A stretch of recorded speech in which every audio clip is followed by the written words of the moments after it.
Welcome to the Deep Dive. Today we're jumping into something really fundamental if you're looking to build your financial future. But honestly, it often feels like wading through alphabet soup. Yeah, index funds, ETFs, mutual funds, lots of terms flying around. Exactly. And you want to get a solid handle on this, without getting totally bogged down. So that's our goal today. We're using insights from Humphrey Yang's YouTube video. It's called Index Funds versus ETFs versus Mutual Funds. What's the difference and which one you should choose? As a sort of guidepost here. Yeah, and our mission is pretty straightforward.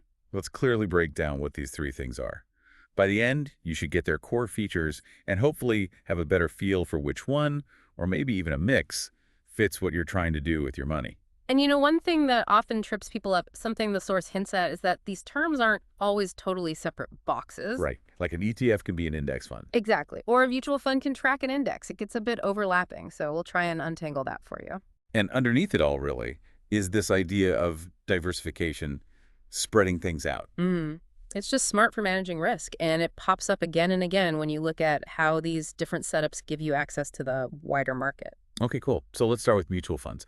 When we say mutual fund, what exactly are we talking about? Well, in simple terms, think of it as a collective investment. Lots of people pool their money together. Okay. And that big pool is then used by a fund manager to buy a whole range of things, stocks, bonds, maybe other assets too. Gotcha.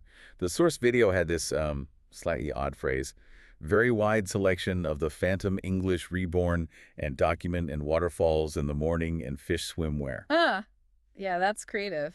It is. But I guess the point is that mutual funds can hold a really diverse mix of stuff, right? It's not just one thing. Absolutely. That quirky list just highlights the potential variety. You're essentially buying into a pre-made portfolio, which could have loads of different investments inside. Okay. And while the source doesn't dig super deep into active versus passive, that's a big deal with mutual funds too, isn't it? It really is. You've got actively managed funds where pros are trying to pick winners and beat the market. Then you have passive ones like index funds, which we'll get to, that just aim to copy a market benchmark. Right. Now, actually buying or selling these, the source mentioned perfume Awana, and you'll see you for your money. Order in restaurant wanted age. Again, a bit cryptic. Yeah, sometimes these sources give us interesting metaphors, but the key thing there is about when your trade happens. Okay. Typically with a mutual fund, you put in your buy or sell order during the day, but it doesn't actually go through until the market closes. Everyone gets the price calculated at the end of the day, the net asset value, or NAV. Okay, so it's not like buying a stock where the price changes second by second. It's more like placing an order for the end-of-day price. Precisely. It keeps things orderly for that pooled structure. And like you said earlier, this pooling means even if you only have a smaller amount to invest, you can get access to that broad diversification that would be really hard or expensive to build on your own, buying individual stocks or bonds. Makes sense. Okay, so that's mutual funds. Let's pivot to index funds. The name kind of gives it away, right? Linked to an index. Yeah, exactly. An index fund is a specific kind of mutual fund, or it can also be an ETF, which we'll cover next, but its whole job is just to track the performance of a specific market index. Like the S&P 500 or the Dow. Perfect examples. Instead of a manager actively trying to pick the best stocks, the index fund just buys all the stocks in the index in the same proportions. It just mirrors it. The source had that line, "The way I plan for you away now," which kind of sounds like it's just following a preset plan, no deviations. That's a really good way to think about it. It's following the recipe of the index. Yeah. And because it's passive, it's mostly automated, the running costs, the expense ratios are usually much lower than actively managed funds. You're not paying for that constant research and trading. Right. Lower costs. That seems like a huge plus, especially long term. Oh, absolutely. Those small fee differences really add up over time. We're talking potentially thousands saved over an investing lifetime. It's a really key point. Okay. Now, there was another interesting analogy in the source. Small percentage of lemon and neither bigger fish with lots of money. How did that fit in? Well, I think that speaks to the accessibility. It sort of levels the playing field. How so? Even if you're the small percentage of lemon, the smaller investor, you get to own a slice of the whole market, just like the bigger fish, the investors with lots of money.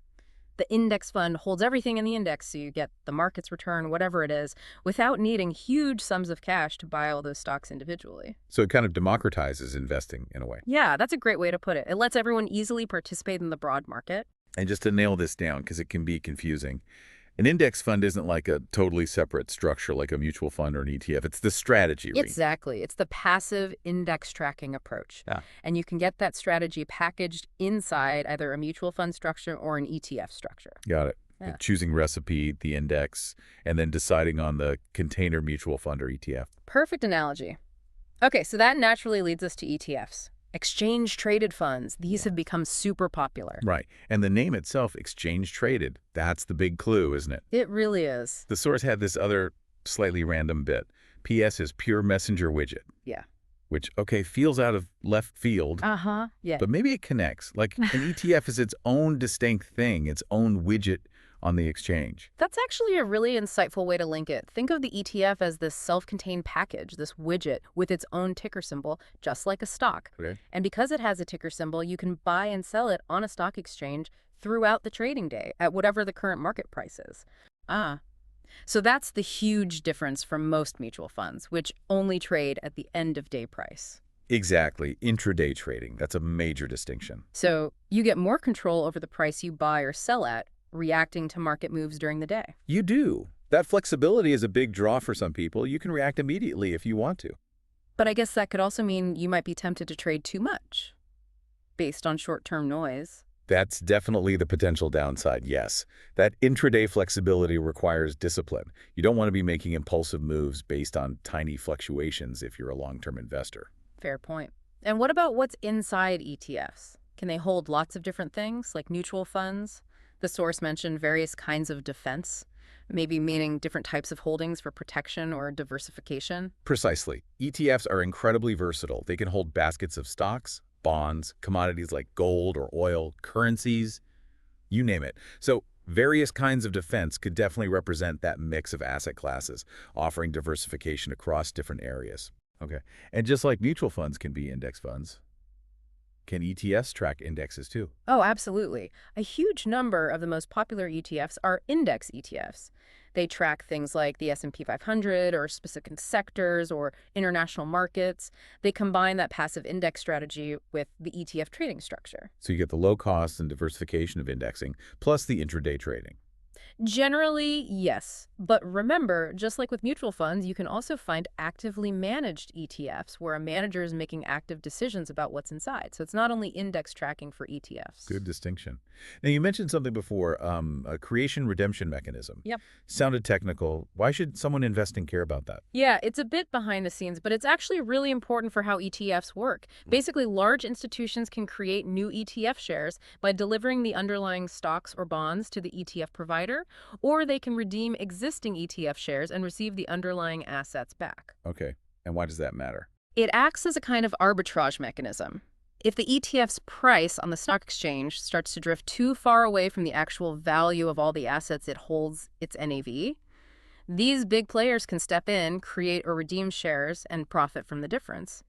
That action helps pull the market price back in line with the NAV. Oh, so it's like a built-in price stabilizer. Yeah. Keeps the ETF price honest, sort of. Exactly. It helps ensure you're generally buying or selling the ETF at a price very close to the value of what's actually inside it. Interesting. And what about taxes? You hinted ETFs might be better sometimes. Yeah, often ETFs can be more tax efficient than traditional mutual funds, especially actively managed ones. How come? It mostly ties back to that creation-redemption process again. When lots of investors sell out of a traditional mutual fund, the manager might have to sell underlying stocks to raise cash, potentially realizing capital gains that then have to be distributed to all the remaining shareholders, creating a tax bill for them. With ETFs, that selling pressure is often handled through the creation-redemption mechanism with those large institutions, which can sometimes avoid triggering those taxable capital gains distributions for the average ETF holder. Okay. So potentially fewer surprise tax bills. But it sounds complicated. It can be, and tax rules change. It's definitely something where, individual situations vary. Always best to check with a tax pro if you're concerned. Good advice. Okay, so we've walked through mutual funds, index funds as a strategy, and ETFs. Let's try and really crystallize the key differences. If you're trying to choose, what are the absolute core distinctions? Okay, 3 main things to keep straight. First, how they trade. Mutual funds mostly at the end of day NAV, ETFs throughout the day like stocks. Right, trading flexibility. Second, the costs. Index funds, whether they're structured as mutual funds or ETFs, generally have lower expense ratios because they're passive. Actively managed funds, either type, usually cost more. Lower cost for passive. Got it. And third, accessibility. Things like minimum investment amounts can vary quite a bit between different funds, though ETFs have become very accessible with often no or low minimums since you buy them like stocks. Okay. Trading cost and accessibility. And we keep saying it, but it's crucial. An index fund is the strategy, not the package. Couldn't say it better myself. You can get an index strategy in a mutual fund wrapper or an ETF wrapper. So when you're trying to decide, it really comes down to your own situation, doesn't it? Absolutely. Think about your goals. Are you aiming for broad market exposure, or do you have a, like the source said, special interest in a specific industry or theme? Yeah, like tech stocks or maybe socially responsible companies. Exactly. Also, what's your timeline? Are you saving for retirement decades away or something shorter term? Does being able to trade instantly matter to you, or is end of day fine?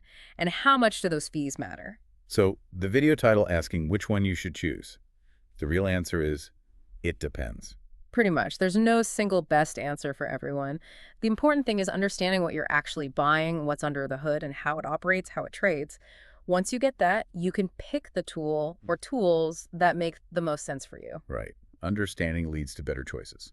Okay. Okay, great deep dive today. Let's just quickly recap the absolute essentials. Sure. So remember, index funds are all about passively tracking a market benchmark. Simple, usually low-cost strategy. Okay. ETFs trade like stocks on an exchange all day long, super flexible, lots of variety, can be index-based or active. Got it. And traditional mutual funds are pooled investments, usually bought and sold just once a day at the closing NAV price. Can be active or passive. Perfect. And knowing these differences really does give you more power to make informed decisions about your investments. Definitely. So maybe a final thought for you listening. Now that you have a clearer picture of these different tools, index funds, ETFs, mutual funds, is there a specific market or maybe an investment theme that you're now curious about exploring further using one of these structures? Something to think about. Thanks for taking this deep dive with us today. We really hope this helped clear up the confusion around these fundamental investment options.